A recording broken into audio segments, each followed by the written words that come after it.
Queridos irmãos e irmãs,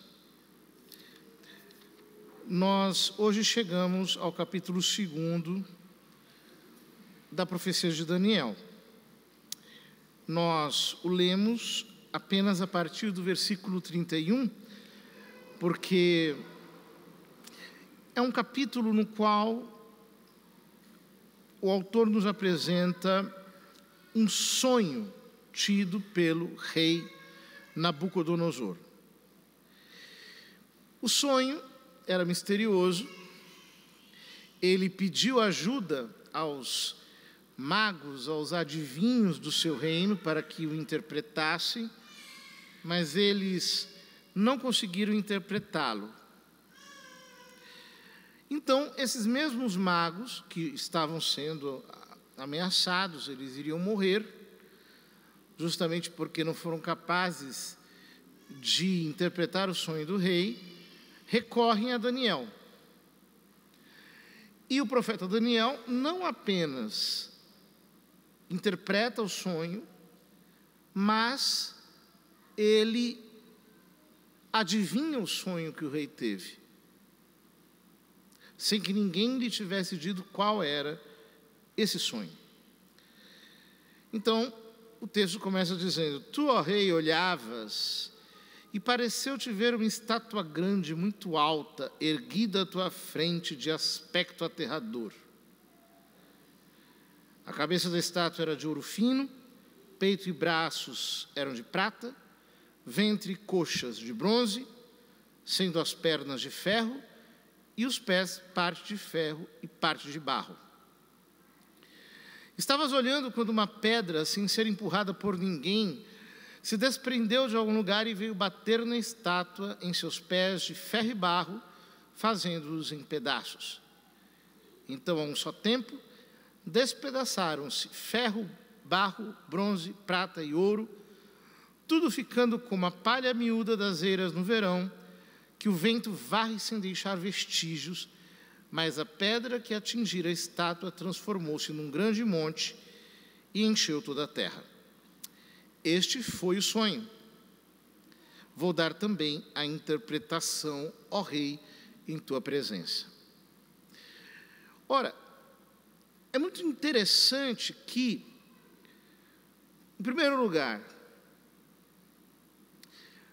Deus conceda um sonho profético ao pagão rei da Babilônia. Isso corrobora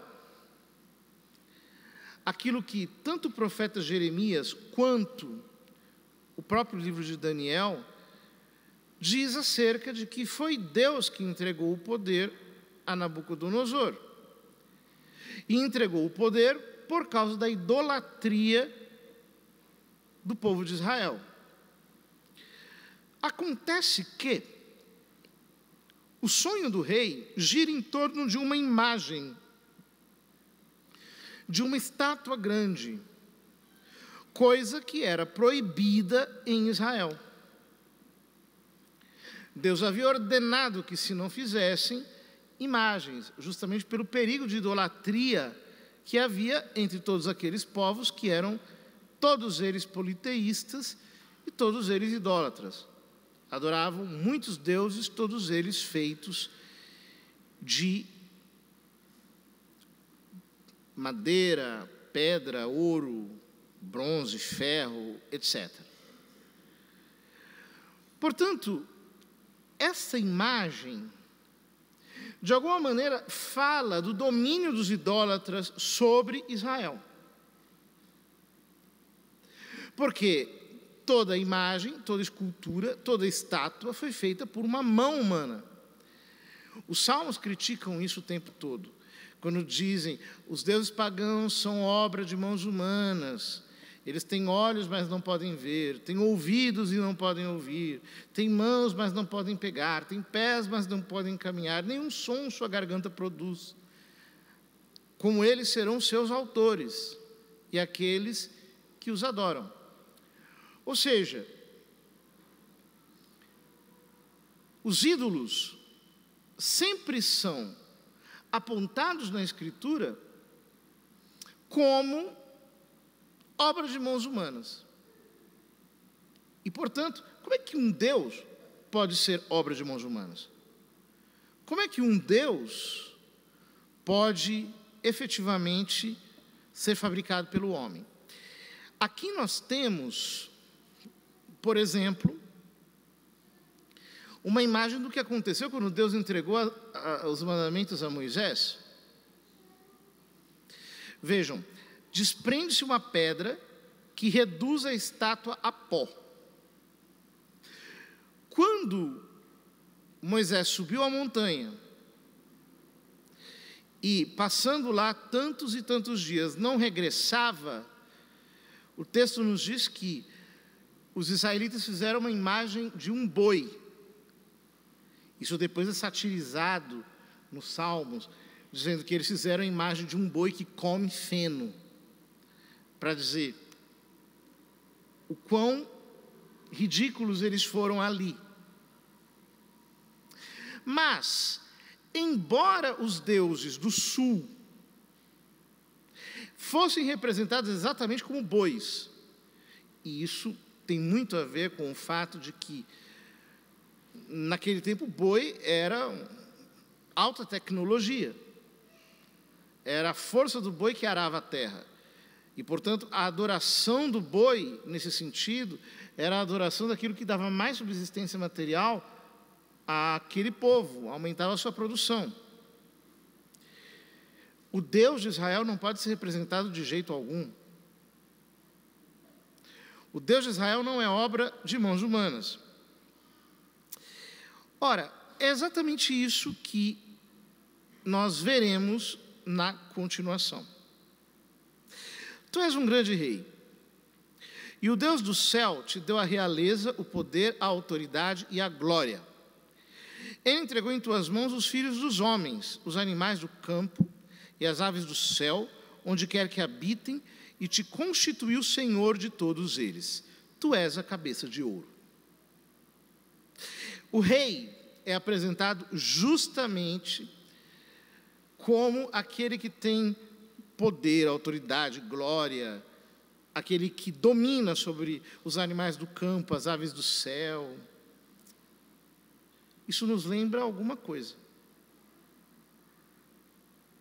Isso nos lembra Adão. Quando no capítulo 1 do livro do Gênesis,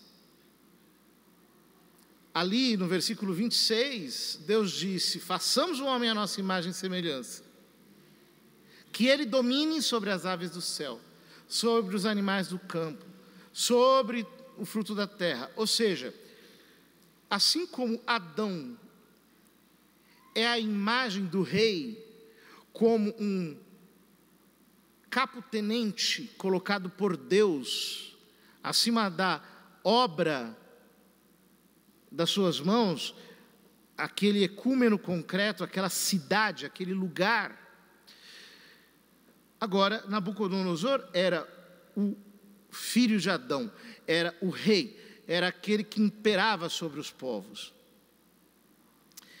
Porém, continua a interpretação: depois de ti, surgirá outro reino que é inferior ao teu, de prata. De fato, o que acontece, como veremos daqui a alguns dias, Dario, rei dos Medos, e Ciro, rei da Pérsia, dominam a Babilônia. Então, o Império Babilônico foi substituído pelo Império Medo-Persa. E por que ele é inferior? Porque não tem a pujança de riquezas que tinha a Babilônia. A Babilônia realmente dominou o crescente fértil com toda a riqueza que tinha, do norte ao sul. E ainda um terceiro reino, que será de bronze e dominará toda a terra, o reino de Alexandre Magno. Por que ele é um reino de bronze? Porque, de fato, Alexandre Magno domina toda a terra, com grande força, mas, depois de sua morte, esse reino se desfaz. Ele se divide. Então, o Império Macedônio continua, mas continua dividido. O quarto reino será forte como o ferro.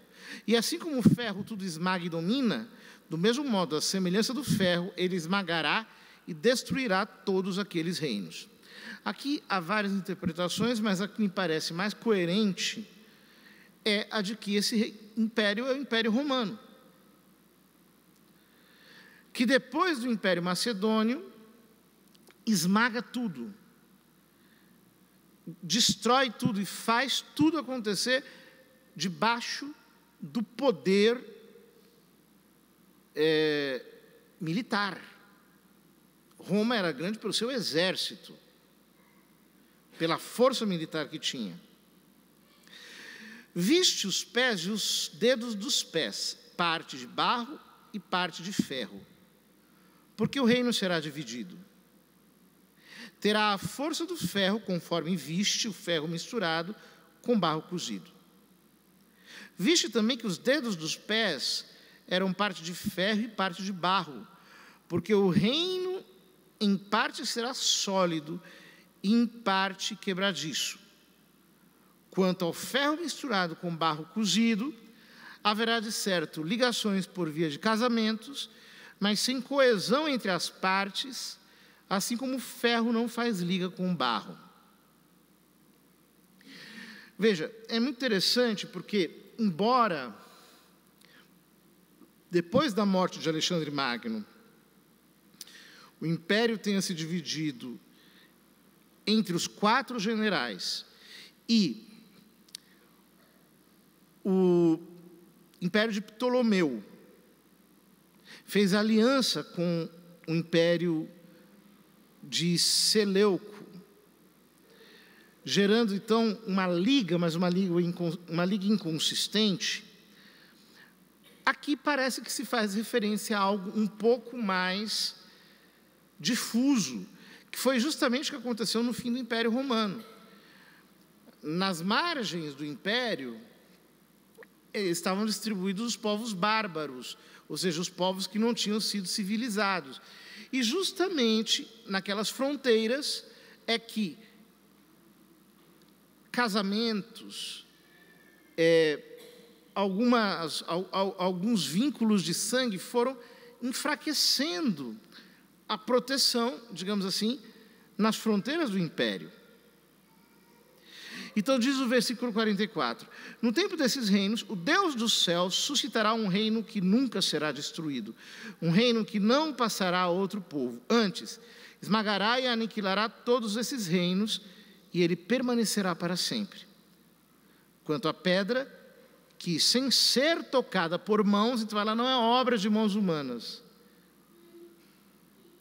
ela é divina,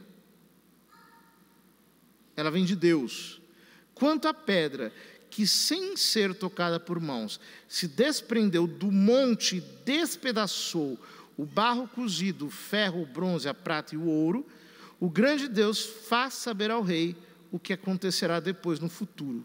O sonho é verdadeiro e sua interpretação fiel. Essa pedra é o Verbo encarnado, é Cristo, que vem do céu, de junto de Deus, e que cria uma nova realidade a partir de tudo aquilo que foi feito anteriormente. Porque a providência divina realmente permitiu que tudo isso acontecesse em benefício da encarnação. Por exemplo, se o povo de Israel não tivesse ido para o exílio em Babilônia, eles não teriam abandonado a idolatria. Quando regressam do exílio, já debaixo do Império Persa, eles já não recaem mais na idolatria. Eles se firmam na fé revelada.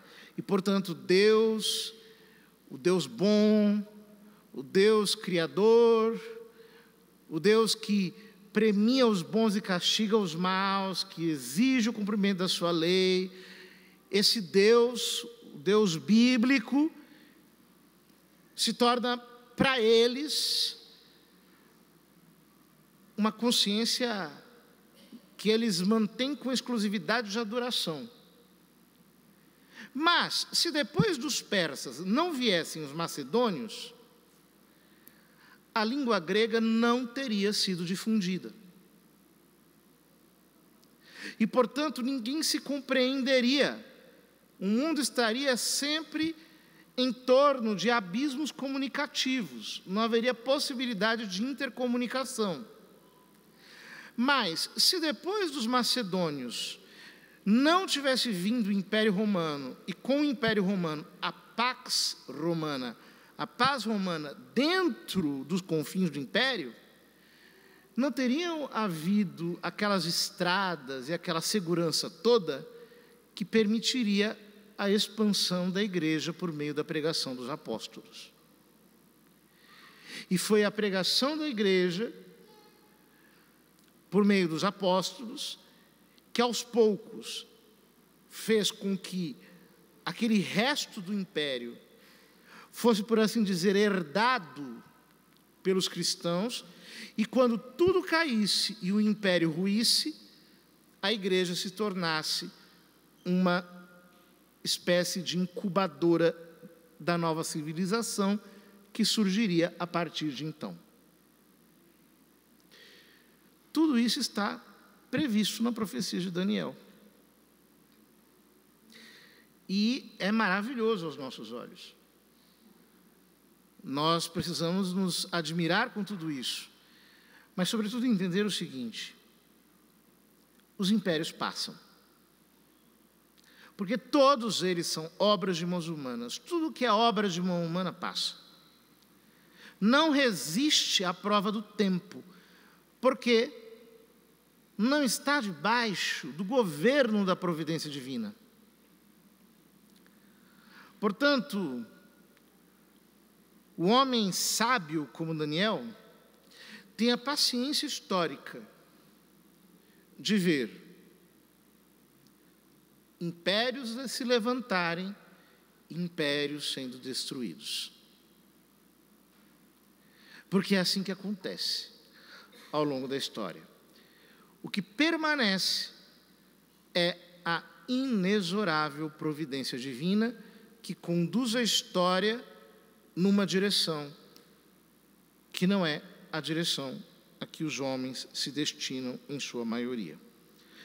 Que o Senhor nos permita que não nos impressionemos com nada, mas que nos firmemos nessa rocha que é Cristo e assim mantenhamos a Ele toda a nossa fidelidade.